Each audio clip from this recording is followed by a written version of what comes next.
জিতেন, তুই দীঘায় গিয়ে ওই সমুদ্রে তলিয়ে যাচ্ছিলি এরকম ধরনের একটা আমি গণপতির কাছ থেকে কথা শুনলাম। তো বিষয়টা তুই আমার এখানে এসেছিস, ওটা আমার জানার খুব ইচ্ছা হচ্ছে যে কী ঘটনাটা হয়েছিল আসলে। তোর ছেলেও নাকি এরকম সাঁতার দিতে দিতে কিছু একটা অসুবিধা হয়েছিল। আমি টোটাল ঘটনাটা শুনতে চাই। আর বলোনি দাদা, সে একটা মারাত্মক আমার জীবনের একটা বিশাল অনুভূতি। অনুভূতি বলতে সব সময়তেই যে তুমি বলেও যে সবসময় পাকাগিরিটা চলে না। এবারে আমি এই বয়সে এসে জিনিসটা আরও বুঝতে পারছি আর কি। ঘটনাটা হয়েছে কি, আমার ছোটো ছেলেটা একটু জলেতে একটু ভীতু, জলটাকে অপছন্দই করে। তো ওকে একটু জলে বেশি নামাবার জন্য আমি চেষ্টা করছি যে তাহলে একটু নিয়ে গিয়ে একটু হাঁটু জলে ওকে দাঁড় করাবো, সমুদ্রের জলের দু একটা ঢেউয়ের ধাক্কা খাবে, ভালো লাগবে ওর। কিন্তু তাই ভীষণ ভয় করছে, কাঁদছে। বাধ্য হয়ে ওকে পাড়ের দিকে ছাড়লাম। ও পাড়ের একটু জল ছোঁয়াতে অতি আনন্দ, ওইভাবেই দেখলাম যে ও বেশি রিক্রিয়েশন পাচ্ছে। ঠিক আছে, তাহলে তাই থাক।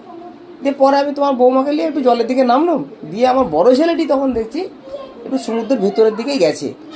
সে বেশি আগিয়েছে এবং যেখান থেকে ঢেউটার উৎপত্তি হচ্ছে ঠিক সেরকম পজিশনে গিয়ে দেখছি ঢেউয়ের সাথে ও নিজেকে খুব আনন্দ উপভোগ করাচ্ছে, এরকম একটা পরিস্থিতি।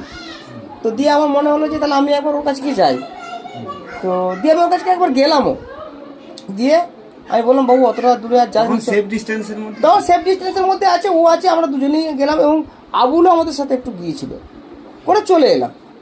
দিয়ে চলে আসার পরে ক্যামেরাটা নিয়ে গিয়েছিল। এখন তো আর সমুদ্রেতে ওটা তো এখন একটা কি বলবো, লুপ্তপ্রায় শিল্প হয়ে গেছে ওখানকার ফটোগ্রাফারদের। বলছে বারবার ধরে যে দাদা একটা ছবি তুলো, না কি আর ছবি তুলবে, আমাদের সব মোবাইল টোবাইল আছে। দিয়ে ব্যাস ও মোবাইলটা নিয়ে গেছে, দু একটা ছবি আমাদের তোলাতুলি করেছি। ওটা তা করতে করতেই আবার বড় ছেলেটার দিকে একটু ধ্যান দিতেই দেখছি যে ছেলেটা যেন একটুকু আয়ত্তের বাইরের দিকেই চলে যাচ্ছে মনে হচ্ছে। তো আবুল তখন বললো যে চলো ওকে তাহলে নিয়ে আসি। করে আমি তাহলে চলো নিয়ে আসি। করে যখন ওর কাছে আমি পৌঁছাবার চেষ্টা করছি তখন সমুদ্রের ঢেউগুলো এত বড় বড় ঢেউ আসছে যে ওর কাছে যাবো বলে যাচ্ছি, আবার ব্যাক করিয়ে দিচ্ছে আমাকে, আবার পাড়ের দিকে আবার ঠেলে নিয়ে চলে আসছে, চলে গেছে। এরপরে আমি ভাবলাম তাহলে ওর কাছে পৌঁছাতে গেলে তো আমাকে এই পদ্ধতিতে আমি পৌঁছাতে পারবো না। তখন আমি কি একটা সিস্টেম ফলো করলাম, যখনই ঢেউটা আসছে আমি ডুবে পড়ছি। ডুবে পড়লে কি হচ্ছে, ঢেউটা মাথার উপর দিয়ে ক্রস হয়ে যাচ্ছে, আমি উঠে গিয়ে তখন আবার হালকা পায়েতে মাটি পাচ্ছি, আবার একটু আগিয়ে যাচ্ছি, আবার একটা ঢেউ আসছে, আবার ডুবে পড়ছি। এই করতে করতে করতে আমি কিন্তু আমার গন্ডিটা পেরিয়ে গেছি। গন্ডিটা পারবো, আমি কিন্তু আমার ছেলের কাছে চলে গেছি। সেখানটাতে যেও আমি কিন্তু ততটা অসুবিধা ফিল করিনি, কারণ সমুদ্রে বাহাদুরি তখনই চলে, আমি যেটুকু অভিজ্ঞতা হলো, যতক্ষণ তুমি সমুদ্রের তলদেশ তোমার মাটি বালি স্পর্শ পাবে তুমি, ততক্ষণ তোমার বাহাদুরি চলবে, তুমি যা খুশি করতে পারো। কিন্তু সমুদ্রের থেকে যদি তোমার পা সমুদ্রের জলের গভীরতা যদি বেড়ে যায়, তুমি যদি পা না পাও, মাটি তল যদি না পাও, তাহলে কিন্তু জানবে তুমি কিন্তু বিপদের মধ্যে পড়ে গেছো। ঠিক আছে, এবারে ঘটনা হয়েছে কি, রাহুলের কাছে আমি পৌঁছে গেছি। রাহুলের কাছে পৌঁছে যাওয়ার পর রাহুল দেখছে কি যে তাহলে বাবা আমাকে নিতে এসছে, তাহলে ভালোই, ঠিক আছে, বাবা কিছু ও ঠিক আছে, আমিও ঠিক আছি। মাঝে মাঝে একটু করে সাঁতারও দিচ্ছি। আবার অ্যাকচুয়ালি সমুদ্রের গভীর থেকে যখন ঢেউটা উঠে এসে যখন পাড়ের দিকে গিয়ে ধাক্কা মারছে, যখন পাড়ের দিকে অনেকখানি চলে যাচ্ছে, তখন কি হচ্ছে, জলটা কিন্তু কমে যাচ্ছে, গেলে আবার আমরা কিন্তু দাঁড়িয়ে যেতে পারছি। আবার জলটা যখন ব্যাক করছে, সে ব্যাক করে আসা আর যাওয়া, এর মধ্যেই ধাক্কাটা হচ্ছে। তাহলে কখনো কখনো আমরা দাঁড়িয়ে যেতে পারছি বলে আমাদের বুকে বল যে আমরা তো মাঝে মাঝে দাঁড়িয়ে যেতে পারছি, অসুবিধা তো কিছু নাই। আর ন্যাচারালি আমার হাইট একটু কম, আমার বড় ছেলেটার থেকেও কিন্তু আমার হাইটটা আর একটুকু কম। ঠিক আছে, দিয়ে এখন ঘটনাচক্র হয়ে গেছে কি, মাঝে আমি ভাবলাম যে তাহলে এক কাজ করি, আমি তাহলে এক কাজ করি, ছেলেটাকে তো তাহলে গো ব্যাক করাতে হবে। তাহলে আমি বলুন যে ওকে একটা কথাই বললাম, তো পালিচ, দিয়ে বললো হ্যাঁ বাপি চলো পালি চলো। ওরে আমি ভাবলাম যে ছেলেটা তো অনেকটা দূর গেছে, ও হয়তো ভাবছে যে তাহলে আমি খুব অনেক দূর যেতে পেরেছি, বাবা যেতে পারেনি, করে আমি আবার ওকে টপকে গেলাম। আমি আবার রাহুলকে টপকে চলে গেলাম। কিন্তু আমি ওকে যদি বলতাম যে তাহলে চ একটু যাই তাহলে কিন্তু সর্বনাশ হতো। কিন্তু আমি রাহুলকে না বলেই রাহুলকে টপকে আমি সমুদ্রের গভীরের দিকে আরো একটু গেলাম। গিয়ে দেখছি যে আমার লাইনের বাইরেও আরেকটা ছেলে আরেকটুকু গভীরে আছে, অন্য একটা ছেলে। সেই ছেলেটাই বাঁচিয়েছে। এবার হ্যাঁ, সেই ছেলেটার গল্পটা বলি। ওই ছেলেটা বুঝলে,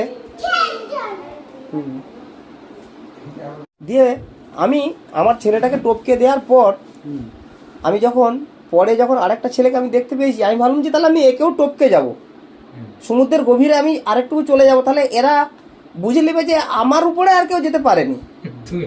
আমি ওটি ভেবেছি, ওটা একটা ইগো কাজ করে গেছে, জিনিসটা বুঝো। এরপরে যখন আমি ওকে টপকাচ্ছি, এই জায়গাটাতেই কিন্তু আমার বোকামিটা হয়েছে।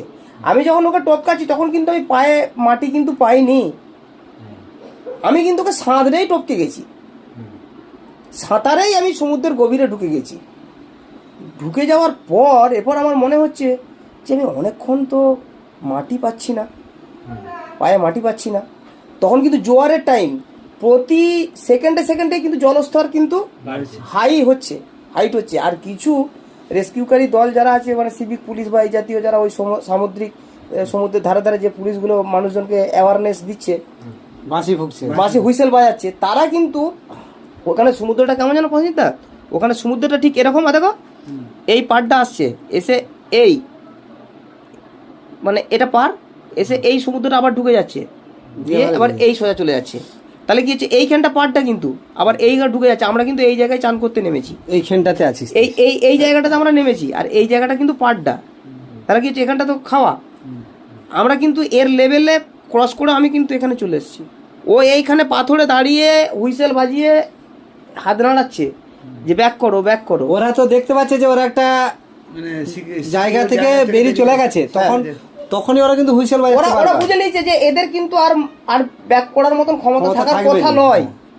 বারবার বলছে হুইসেল দিয়ে চলে যাচ্ছে, আর আমি দেখতে পাচ্ছি আমাকে এরকম হাত নাড়ছে যে ব্যাক করো, হাত নাড়ছে। আমি সেটা দেখার পর আমি কিন্তু এবারে বারবার সাঁতারতে আমি কিন্তু পুরো বডিটাকে এরকম ঝুলিয়ে দিচ্ছি, স্ট্রেট করে দিচ্ছি যে মাটিটা পাচ্ছি কিনা। মাটি কিন্তু আমি আর পাইনি, ঠিক আছে, এবার মাটি পাইনি। এবার ওই ছেলেটাকে টপকে তো আমি খুব বেশি যাইনি, ধরো আমি এইখানটায় আছি, আর হাবু হচ্ছে ওই ছেলেটা, আর আমি হচ্ছি এখানটায় আছি। ও কিন্তু মাটি পাইনি, আমিও মাটি পাইনি। আর রাহুলকে যে আমি টপকে এসছি, আমার বড় ছেলেটাকে যে আমি টপকে এসছি, ও আছে তুমি ধরো ওই ধান জমিটার কাজটাই, ওর মাটি আছে না, ওরও মাটি নাই, ও টের পেয়ে গেছে, ওরও মাটি নাই। তার মানে ওর যেখানে মাটি পাইনি, আমি এখানে, মানে আমার তলা হয়তো এখানটায় তাল গাছ সময় জল হয়ে গেছে, জিনিসটা বুঝো। এবারে আমার একটা কি সাহস দেখো, আমি ভাবছি যে আমার থেকে তো ছেলেটা আগিয়ে আছে। তাহলে যখন আমি সাঁতারতে যখন বুঝলাম যে এরপরে আমি মানে নেতিয়ে পড়ছি, তখন আমি আমার ছেলেটাকে আমি ডাকছি, বাবু এরকম করে ডাকটা দিচ্ছি, এরকম করে আমি কিন্তু ডাকছি। ও বুঝছে, কিন্তু ওরও আসার ক্ষমতা নাই, ও তো মাটি পায়নি, জিনিসটা বুঝো। ও একই সেম ফিলিংস করছে যে আমি কিন্তু ডেথ, ও ভাবছে। হ্যাঁ, আর আমিও কিন্তু ফিল করছি আমিও কিন্তু ডেথ।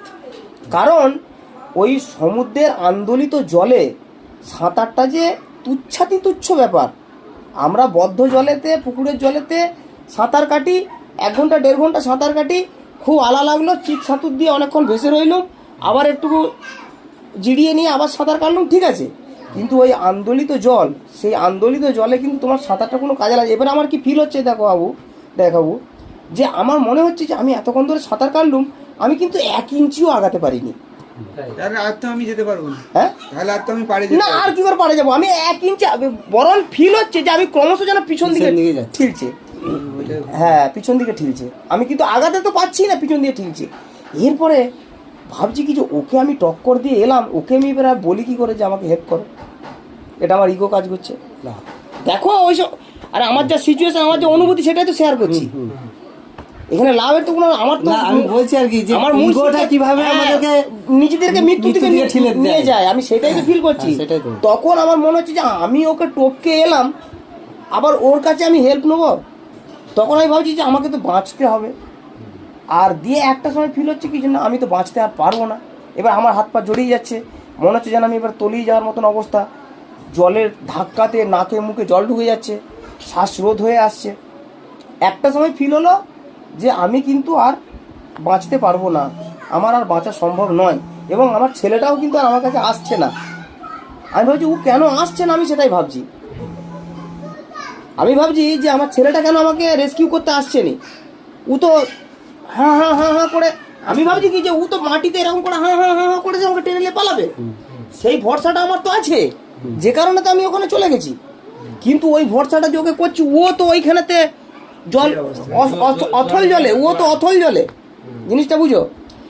এরপর বুঝলে একটা কি বলবো, ঠাকুর না ঈশ্বর না কি, মানে আমাকে বাঁচানোর যে সুযোগটা দিল বুঝলে, সেটা কি না, ওই ছেলেটা কিন্তু মাঝে যখন টক্করটা দিতে যায় ওর সঙ্গে কিন্তু আমার একটা আই কন্ট্যাক্ট হলো, ঠিক আছে, দিয়ে আই কন্ট্যাক্ট হলো, আমি পেরিয়ে গেল, ও কিন্তু আমাকে দেখলো যে তো এতটা গভীরে ঢুকে গেল ছেলেটা, তাহলে নিশ্চয়ই জলের নিশ্চয়ই পাওয়ার ক্ষমতা আছে। দিয়ে এবারে আমি যখন আর পাচ্ছি না, আমার মনে হচ্ছে যে ও কিন্তু স্থল পায়নি, কারণ একটা মানুষ স্থলে দাঁড়িয়ে থাকা আর সাঁতারা, এটা তো দুটো তো বুঝতে পারবে, তার তো মানে মোশনটা দেখলেই বুঝতে পারা যাবে যে ও কি দাঁড়িয়ে আছে না সাঁতারছে। এবার যখন ও সাঁতারছে, আমি তো জানি ও সাঁতারছে, আমি জানি ও যদি সাঁতারে ও তো আমাকে হেল্প করতে পারবে না, কারণ ও তো সাঁতারছে। সাঁতারতে কিন্তু করা যাবে না খুব একটা, এক যদি মাটিতে টাচ থাকে তবেই ও জোরটা লাগাতে পারবে। করে আমি আর ওকে বলতেও পারছি না বুঝলে, আমি আর ওকে বলতেও পারছি না, কিন্তু আমার ভিতরটা এমন মানে হাসুর করছে বুঝলে, মনে হয় আমি এবারে একদম মরে যাবো, আমি আর বাঁচতে পারছি না, কি ভুল করলুম, মানে কান্না পেয়ে যাচ্ছে, এ কি ভুল করলুম, আমার এটা আমি নিজেকে শেষ করে ফেললুম, সব শেষ হয়ে গেল। মানে প্রসেনজিৎ দা, এটা যে একটা কি অনুভূতি বুঝলে, মানে মৃত্যুর মুখ থেকে ফিরে আসার অনুভূতি। হঠাৎ করে আমি দেখলুম কি যে ওই ছেলেটা আমার কাছে ঈশ্বর। হঠাৎ করে আমার মনে হলো ছেলেটা যেন দাঁড়িয়ে আছে, হঠাৎ করে আমার মনে হলো যে ছেলেটা যেন এই এতটা জল যেন দাঁড়িয়ে আছে ছেলেটা। যখনই আমার মনে হলো দাঁড়িয়ে আছে, সঙ্গে সঙ্গে এরকম করেছি, করতে ওর ছপাক করে হাতটা ধরে স্যাট করে এমন একটা টেনেছে। যখনই ও আমাকে টেনেছে না ওর টানটাতে আমি কিন্তু ওর কাছে পৌঁছে গেছি। ছেলেটা কিন্তু মারাত্মক লম্বা নয়, গণপতির মতনই, হ্যাঁ গণপতি বা আমার ছেলেটার মতনই লম্বা। তাহলে এ যেখানে দাঁড়িয়ে আছে সেখানটাতে আমি অল্প হলো এরকম করে বাটিটা পেয়ে গেছি। এবারে তখন মনে হচ্ছে যে পেয়ে গেছি মনে হচ্ছে, দিয়ে একটু পেয়ে যাওয়ার পরে আমি আর একটু নেঞ্চি একটু চলে গেলাম, দিয়ে দেখুন যে হ্যাঁ মাটিটা আমি কিন্তু পেয়ে গেছি। হ্যাঁ, এবার যখন ওটা পেয়ে গেল তখন আমি কিন্তু তড়ি ঘড়ি করে তাড়াতাড়ি ফিরছি দিয়ে। এবারে যখন দাঁড়িয়ে গেলুম, তখন ওই ছেলেটাও তো ব্যাক করছে, ওকে আমি বলুন ও ভাই পালিয়ে চলো। তখন ও বলছে যে না সেরকম কোনো অসুবিধা কিছু না, আমি একটু খৈনি পেলে ভালো হতো আমার। জলেতে ওইখানটাতে আমাকে এই ভাষাটাই বললো যে আমি একটু যদি খৈনি পেতো ভালো হতো, এই কথাটি আমাকে বললো। টেনশনে মনে হয় কি জানি, ও আমাকে খালি বললো যে একটু খৈনি পেলে ভালো হতো, এইটি বললো। আমি আর তারপর ওর সাথে আমি আর কোনো কথা বলিনি, দিয়ে আমি ওখান থেকে ব্যাক করলাম। দিয়ে এবারে রাহুল কাছে এসে রাহুলকে বলছি বাবা, ও এবারে আমাকে ধরেছে, ও খানিকটা এবারে ও বলছে যে বাবা তোমার কাছে যেতে পারিনি তো, আমি তো এখানে অস্থল। আমিও তো অস্থল।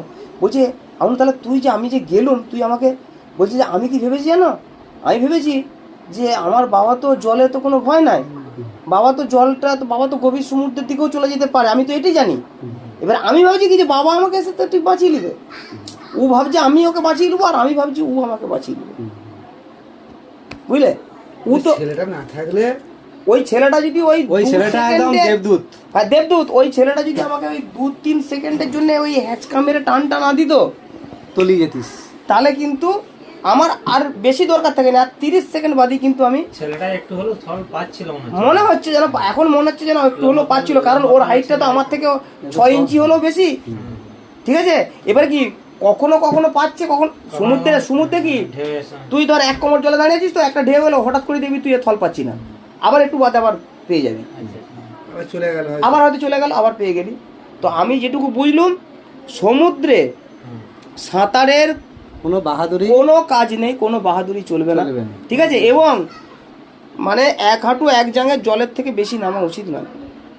ঢেউ আমি কতবার ওই আবুল আর যাচ্ছে, কতবার বলছি যে অত দূর যাসনি রে, যাসনি, আমাকে কায়দা মেরে না এবার তোর কথাটা বলি, যে মানুষটা সাঁতার জানে না তার একটা জলভীতি থাকবেই। তাহলে একে আমি ভাবছি কি যে ও তো সাঁতার জানে না, ওর তো এমনি ভীতি আছে। যে যারা দেবী সাঁতার জানে না তারা পুকুরের জলেতে 1 হাঁটুর বেশি নামতে চায় না, আর যে সাঁতার জানে সে তো ওই পার থেকে ঘুরে চলে আসবে। না, এই যে তুই যে আজকে ঘটনাটার ব্যাখ্যা দিলি, হ্যাঁ ওই ব্যাখ্যাটা আমি উপলব্ধি করেছি। হ্যাঁ, সেটা তোর উপলব্ধি করেছি বলে আমি জানি যে এমন একটা পর্যায়ে যাবে যে ওরা আর সাঁতরেও সামনে দিকে আসতে পারবে না। পুকুর আর সমুদ্র দুটো আলাদা জিনিস। আমি এটা জানি বলে ওটা বারবার বলি যায়নি ওরা তুই ওটা বলেছিস তো। এবার তোকে আমি তোর অনুভূতির কথা ওটা, আর আমার অনুভূতির কথাটা হচ্ছে কি যে আমি তো সাঁতার জানি, জিনিসটা বুঝো।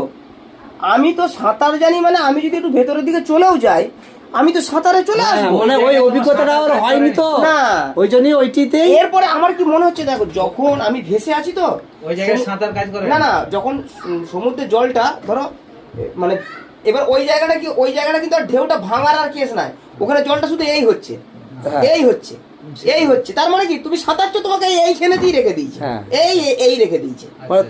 আর এবারে মাঝে মাঝে যখন এইদিকে হঠাৎ করে যখন আসছে জলটা ব্যাক করছে তখন বেশি করে ঠেলে দিচ্ছে, 3-4 হাত ঠেলে দিলে আরো ঠেলে দিচ্ছে, ঠেলে দিলে সামনে দিকে এগোনোর আর কোনো উপায় নাই। এবারে কি তুই যত হাত পা মানে নাড়ছিস পাড়ের দিকে, এবারে কি হাত পা নাড়ছিস যখন কি ওটা স্থির জল হলে ঠিক ছিল, তোর কিন্তু হাত ওটা পা টান আছে না। ওই ক্ষেত্রে ডুব সাঁতারটা কাজে লাগতো নাকি কে জানে? না না, আমি ডুব সাঁতার দিতে ভয় লাগছে তখন। এবারে এই মুখে ডুব তখন মনে হচ্ছে কি যে ভেসে থাকলে যদি কেউ দেখে, যদি কেউ কিছু যদি আমাকে রেস্কিউ করে, আর ডুব সাঁতার করতে গেলে আবার যদি উল্টে পেছন দিকে চলে যায় ডুব সাঁতার দিলে মনে হয় ওই ঢেউটা অতটা গায়ে লাগতো না। মনে হয় তুমি না হতে পারে হতে পারে দেখো, ওইটা হতেও পারে হয়তো, কিন্তু জলের ভিতরে ঢেউয়ের কায়দা কিন্তু যে স্রোত, সাগরের যে কারেন্ট, সেই কারেন্টটা ডেঞ্জারাস। জলের ভেতরেও তো কারেন্টটা আছে ভাই। থাকলেও কিন্তু ওর হালকা। হ্যাঁ, তবে কি হালকা। জলের উপরিতলটা যতটা নাচানাচি করছে তলাটা কিন্তু ততটা হয়তো নয়। কিন্তু আমার তো তখন মনে হচ্ছে কি যে আমি তো শেষ হয়ে গেছি। সেটা ও যদি নর্মাল অবস্থায় থাকতো সেটা ভাবনা চিন্তা করে সেটা করতে পারতো এবং ওই তাহলে এবারে অবস্থায় তো ভাবো, আর আমার কি বকাগিরিটা হয়েছে। প্রথম কথা হচ্ছে আমার শরীর অনেকটা ভারী হয়ে গেছে, বয়স হয়ে গেছে, আমার সেই শ্বাস নেওয়ার ক্ষমতা বা শ্বাসের ক্ষমতাটাও ততটা নাই, অভ্যাসটাও নাই। হ্যাঁ, নালে হয়তো আমি হয়তো মনের জোরে বেরিয়ে যেতুম। দিয়ে এবার ছেলেটা আমাকে কি বলছে, দেখো বলছে বাবা তোমার যে অনুভূতি সেম অনুভূতি তো আমার ওই তোমার থেকে তুমি আমার থেকে আরো 20 হাত দূরে সমুদ্রের গভীরের দিকে গিয়ে তুমি যে সমস্যাটায় পড়েছো, আমি কিন্তু 20 হাত পাড়ের দিকে থেকেও কিন্তু একই সমস্যায় পড়েছি। আমারও মনে হচ্ছে কিন্তু আমি আর ব্যাক করতে, কিন্তু ওর তো থর পাওয়ার কথা ছিল না, ওখানটা বেড়ে গেছে জলটা। হ্যাঁ, এরপরে রাহুল বলছে কি যে 2-1 বাবা আমি চেক করলুম, ওখানে একটা ওর বোকাগিরিও আছে। ওই যে 2-1 চেক করে আমি থলটা পাইনি, তখন বলছে, তখন আমার মাথায় ঢুকে গেছে কি যে আমি তো আর থল পাবোনি। দিয়ে বলছে যে আমি আর চেকও করিনি। তুই বোকা, ওটা করলে হয়? তোকে তো বারবার চেক করে দেখতে হবে যে মাটিটা আমি পাচ্ছি কিনা, কিংবা এবার পাড়ের দিকে যাওয়ার চিন্তা ভাবনাটা রাখতে। হ্যাঁ, এবার ও বলছে যে দিয়ে এবারে সেটালি ও রাহুলের সাথে আমার কথা হচ্ছিল, ও যেতে পারে নাকি, বাবা ওইখানে আছে, ও যেতে পারে, ওকে আবার ওই টানলো। হ্যাঁ, না না, ও তারপরে ও ঝাঁক করে একটা সময় ও পেয়ে গেছে, কাছাকাছি চলে আসতে। মাঝে মাঝে না মনে পড়লে না মনে হয় যেন বুকটা অটোমেটিক্যালি চাপ সৃষ্টি হচ্ছে। আচ্ছা, যাই হোক, তোর যে এই যে অভিজ্ঞতাটা হলো, হ্যাঁ, আমাদের ফাইজুল, হ্যাঁ, সঞ্জয় পান্ডে, ও এরা বাবা তো বিরাট বাহাদুর। শুন, সঞ্জয় পান্ডেই তোমার এই সাহসটা বাড়িয়েছে। আমি জানি তো, প্রতিবারই গেলে দেখিনি। আর আমাকে কেমন টেনে লিজা দেখেছিস তো, আমার বিরাট ভয় লাগে। সঞ্জয় দাকেও বলছি, সঞ্জয় দা আর এটি চলবে নাই।